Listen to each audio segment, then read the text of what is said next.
Oke, ini cara mupuk yaitu bonsai kamboja Jepang. Itu dipastikan media utamanya ini sempurna, sudah gembur ya, sudah gembur seperti ini.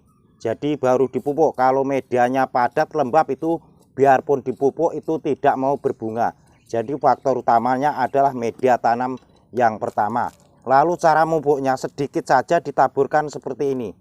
Ini kurang lebih jarak dari pohonnya itu, kalau pohon sebesar seperti ini 5 cm. Ini kira-kira ini setengah sendok kalau seperti ini.